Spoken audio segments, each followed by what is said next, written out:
사랑하는 형제 자매 여러분, 안녕하십니까?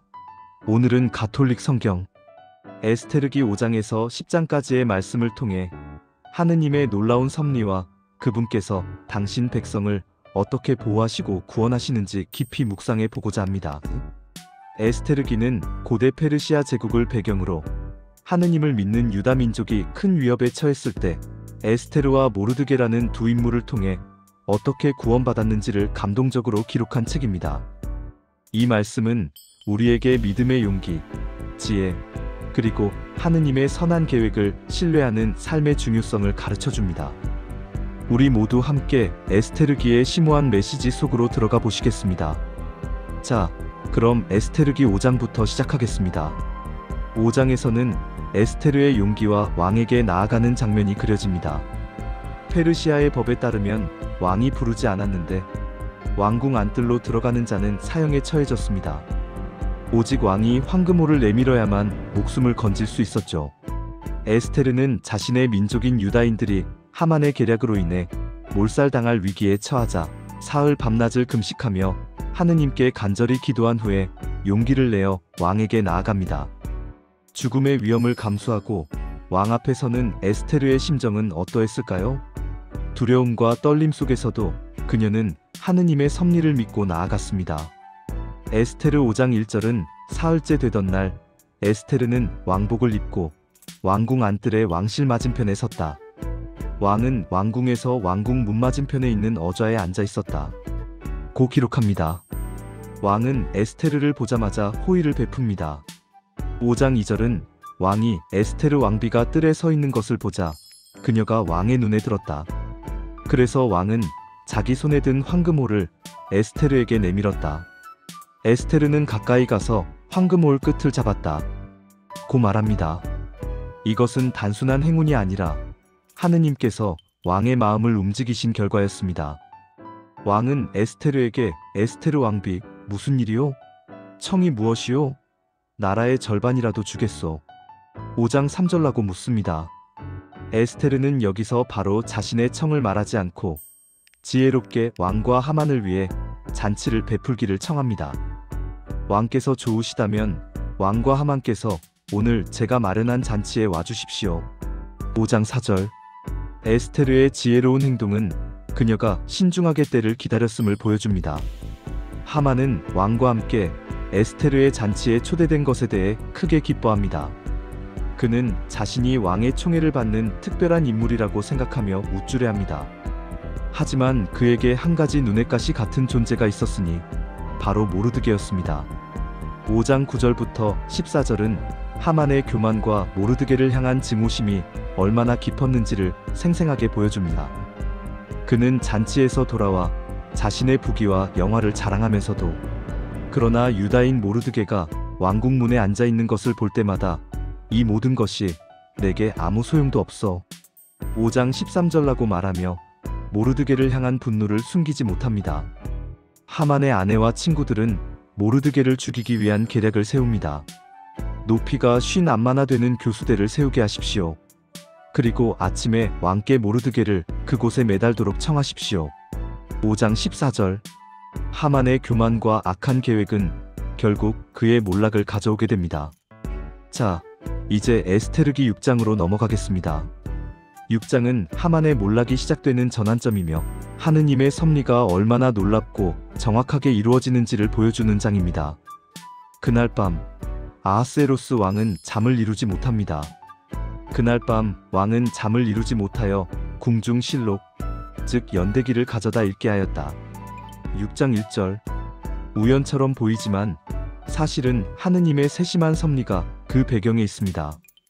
왕이 연대기를 읽는 중에 모르드게가 왕의 목숨을 구한 사건이 기록된 부분을 발견하게 됩니다. 이전에 모르드게가 왕을 죽이려던 음모를 알려 왕의 목숨을 구했으나 아무런 보상도 받지 못했습니다. 그때 왕이 물었다. 이 일 때문에 모르드게에게 어떤 영예나 벼슬을 주었느냐? 신하들이 대답하였다. 아무것도 해준 것이 없습니다. 6장 3절 왕은 당장 모르드게를 영화롭게 해주려고 합니다. 바로 이때 하만이 모르드게를 매달 교수대를 세우도록 왕에게 청하기 위해 왕궁으로 들어옵니다. 왕은 하만에게 묻습니다. 왕이 영화롭게 해주려는 사람에게 무엇을 해주면 좋겠느냐? 6장 6절. 하만은 왕이 자신을 영화롭게 해주려는 것이라고 착각합니다. 그는 교만에 가득 차 자신이 왕이 영화롭게 해주려는 대상이라고 생각하며 다음과 같은 제안을 합니다. 왕께서 입으셨던 왕복과 왕께서 타시던 말과 왕관을 씌운 왕의 머리 장식을 가져오게 하십시오.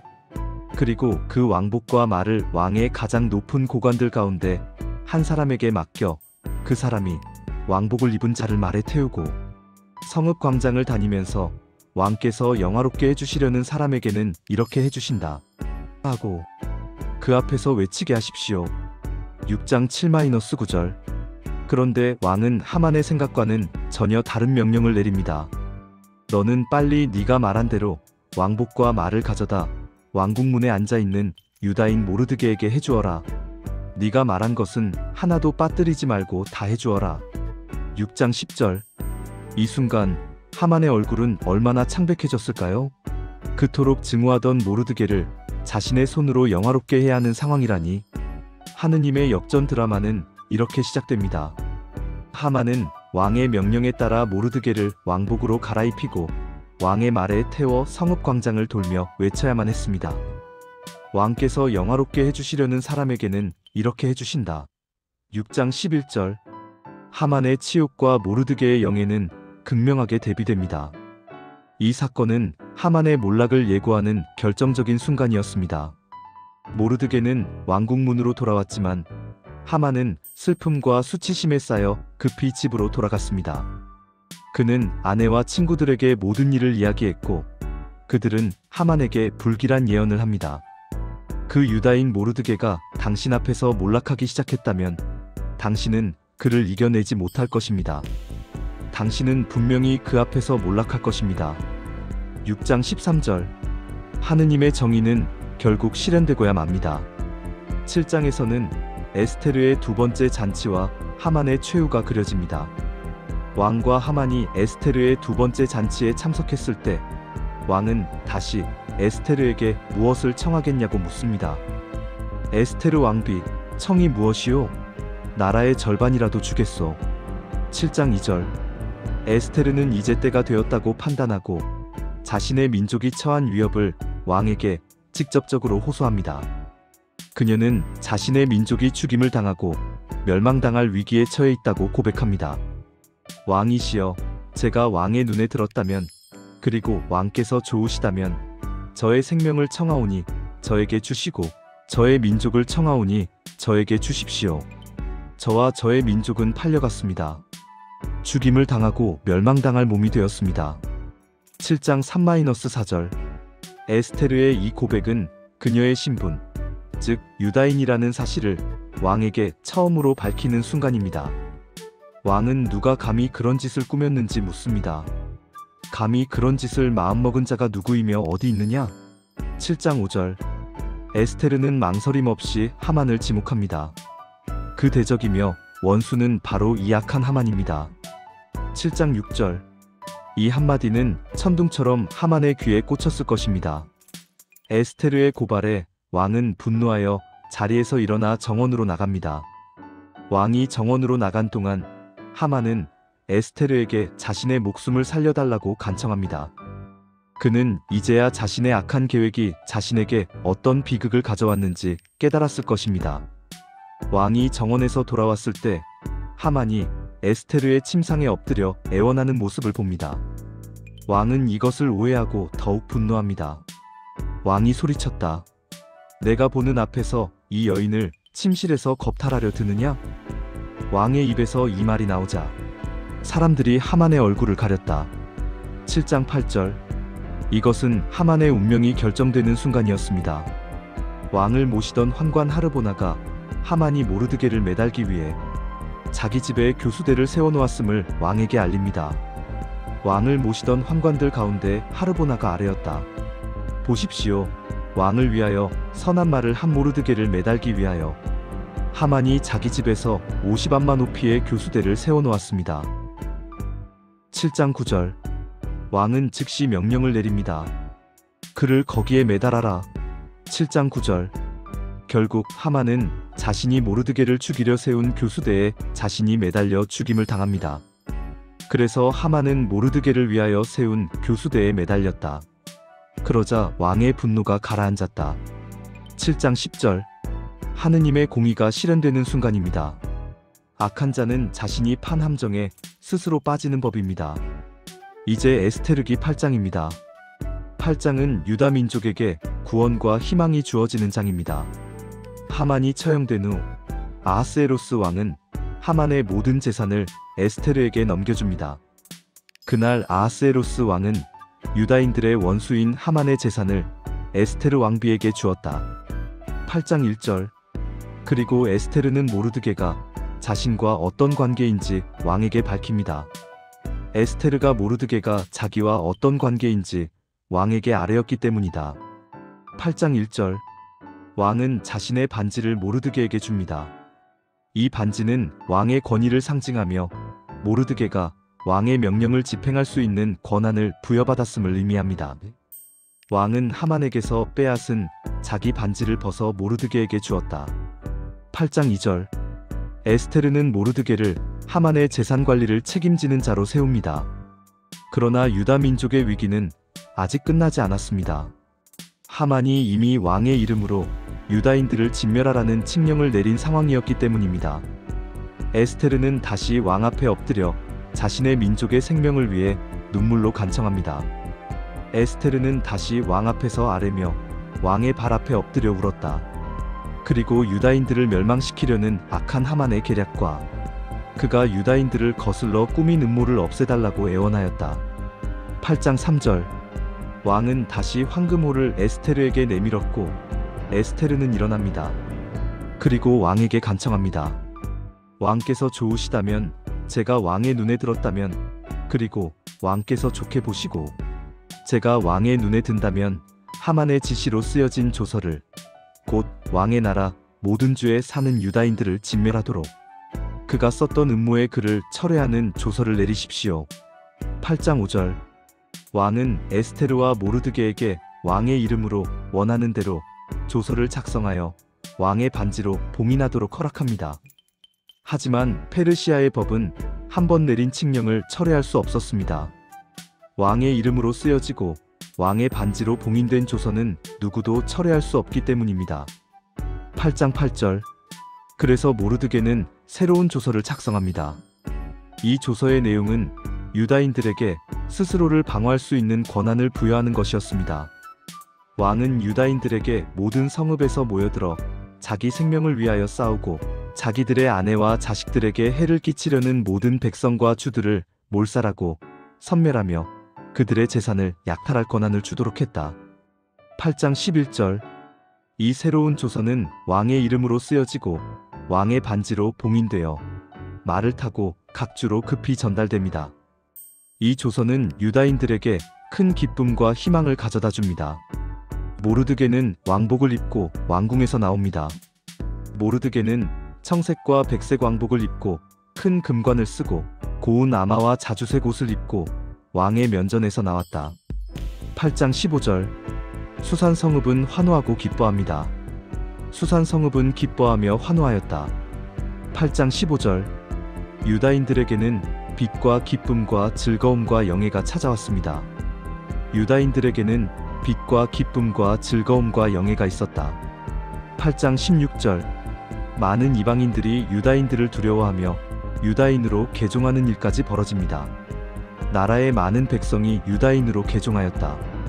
유다인들에 대한 두려움이 그들에게 덮쳐왔기 때문이다. 8장 17절. 이것은 하느님께서 당신 백성을 어떻게 높이시고 당신의 이름이 이방 민족들 가운데서도 영화롭게 되게 하시는지를 보여줍니다. 9장에서는 유다인들이 원수들에게 승리하는 날이 그려집니다.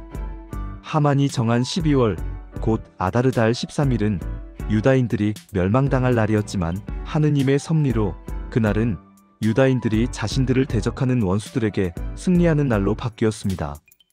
12째 달, 곧 아다르달 14흔날, 왕의 명령과 칙령이 시행될 날이 되었다. 유다인들의 원수들이 유다인들을 지배할 것이라고 기대했던 그날에 오히려 유다인들이 자기들을 미워하는 자들을 지배하게 되었다. 9장 1절. 하만의 이전 조서로 인해 유다인들을 공격하려 했던 자들은 유다인들을 두려워하여 아무도 그들을 막아설 수 없었습니다. 모든 주의 관리들과 총독들과 행정관들은 모르드게에 대한 두려움 때문에 유다인들을 도왔다. 9장 3절. 모르드게는 이제 왕궁에서 큰 권세를 가진 인물이 되었고 그의 명성은 온 나라에 퍼졌습니다. 모르드게는 왕궁에서 큰 인물이 되어갔다. 그의 명성은 모든 주에 퍼져나갔다. 모르드게는 점점 더 강해졌다. 9장 4절.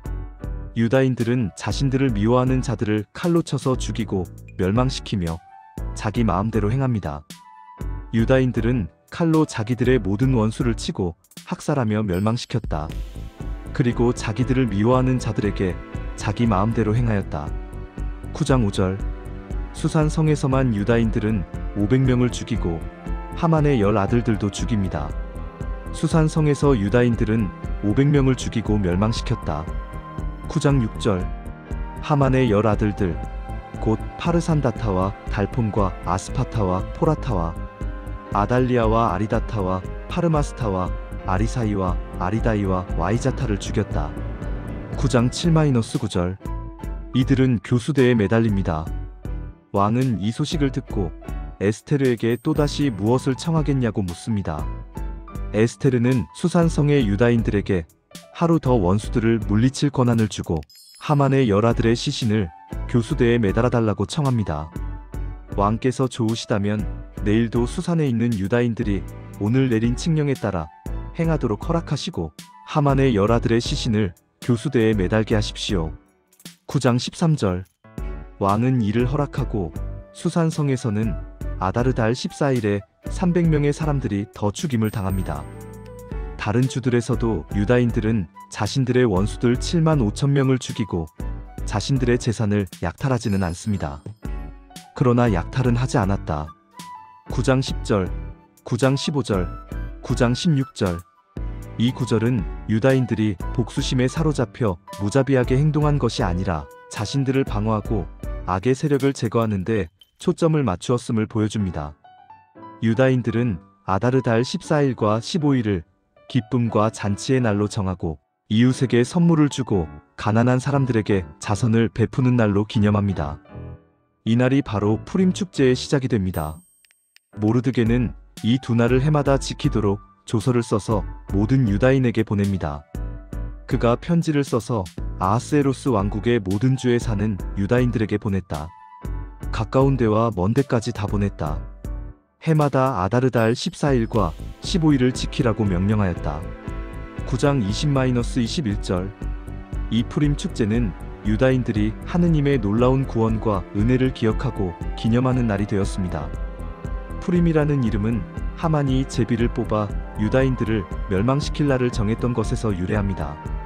그래서 사람들은 그날들을 푸르의 이름을 따서 푸림이라고 불렀다. 9장 26절. 악한 하만이 유다인들을 멸망시키기 위해 사용했던 바로 그 제비 뽑기 푸르가 유다인들에게는 구원과 승리의 상징이 된 것입니다.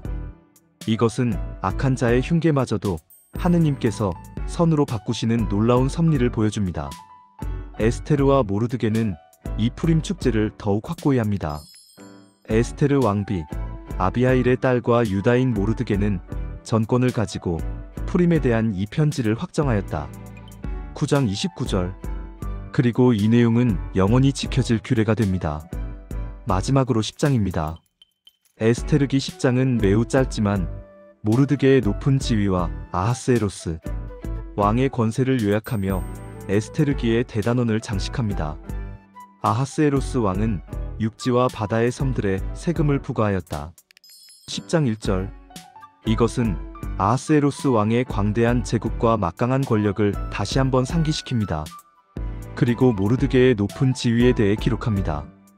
그의 모든 권능과 능력에 대한 업적들과 왕이 모르드게를 얼마나 크게 세워주었는지에 대한 이야기는 메디아와 페르시아 왕들의 연대기 책에 기록되어 있지 않느냐? 10장 2절. 모르드게는 이제 왕 다음 가는 인물이 되었고 유다인들에게 큰 존경을 받습니다. 유다인 모르드게는 아하스에로스 왕 다음 가는 인물이었다. 그는 유다인들 가운데에서 크게 되었고 자기 민족에게 존경을 받았다. 그는 자기 민족의 행복을 찾고 그들의 모든 씨앗에게 평화를 말하였다. 10장 3절. 모르드게는 단순히 권력을 누리는 데 그치지 않고 자기 민족의 행복과 평화를 위해 힘썼습니다. 이것은 진정한 지도자의 모습을 보여줍니다. 에스테르기는 하느님의 이름이 한 번도 직접적으로 언급되지 않지만 그분께서 모든 상황 속에서 당신의 백성을 위해 일하고 계심을 분명히 보여줍니다. 하느님은 침묵하시는 듯 보이지만 결코 잠들지 않으시고 당신의 백성을 향한 사랑과 구원의 계획을 신실하게 이루어 가십니다. 에스테르와 모르드게는 하느님의 도구로 사용되어 민족을 구원하는 위대한 사명을 완수했습니다. 우리는 이 에스테르기를 통해 몇 가지 중요한 영적 교훈을 얻을 수 있습니다. 첫째, 용기 있는 믿음입니다. 에스테르는 죽으면 죽으리라는 각오로 왕에게 나아갔습니다. 우리도 때로는 하느님의 뜻을 따르기 위해 희생까지도 감수해야 할 때가 있습니다. 그때 필요한 것이 바로 에스테르와 같은 용기 있는 믿음입니다. 둘째, 하느님의 섭리입니다. 왕의 잠 못 이루는 밤, 모르드게가 행한 충성스러운 행동의 기록이 발견된 것, 하만이 모르드게를 영화롭게 하는 계획을 스스로 세운 것 등 모든 것이 우연처럼 보이지만 그 뒤에는 하느님의 세밀한 섭리가 작용하고 있었습니다. 하느님께서는 우리의 삶 속에서도 우리가 알지 못하는 방식으로 역사하고 계십니다. 셋째, 악의 심판과 선의 승리입니다. 하만의 교만과 악함은 결국 스스로 파놓은 함정에 빠져 비참한 최후를 맞이했습니다. 반면 하느님을 신뢰하고 의로운 길을 걸었던 모르드게는 높임을 받았습니다. 이것은 결국 악은 심판받고 선은 승리한다는 하느님의 정의를 보여줍니다. 넷째, 공동체를 위한 헌신입니다. 에스테르와 모르드게는 자신의 안위보다 민족의 구원을 우선했습니다. 이들은 하느님의 백성으로서 공동체를 위해 헌신하는 모범을 보여주었습니다. 우리도 이웃과 공동체를 위해 기도하고 봉사하며 사랑을 실천해야 합니다. 사랑하는 형제자매 여러분, 에스테르기의 말씀은 우리에게 큰 희망과 위로를 줍니다. 비록 우리가 때때로 어려운 상황에 처하거나 하느님께서 침묵하시는 듯 보일지라도 그분께서는 결코 우리를 버리지 않으시며 당신의 놀라운 계획 속에서 우리를 인도하고 계심을 기억해야 합니다. 우리 삶의 모든 순간 속에서 하느님의 섭리를 신뢰하고 용기 있는 믿음으로 나아가며 정의를 추구하고 공동체를 사랑하는 삶을 살아가시기를 간절히 기도합니다. 하느님의 은총과 평화가 여러분과 함께 하시기를 빕니다. 감사합니다.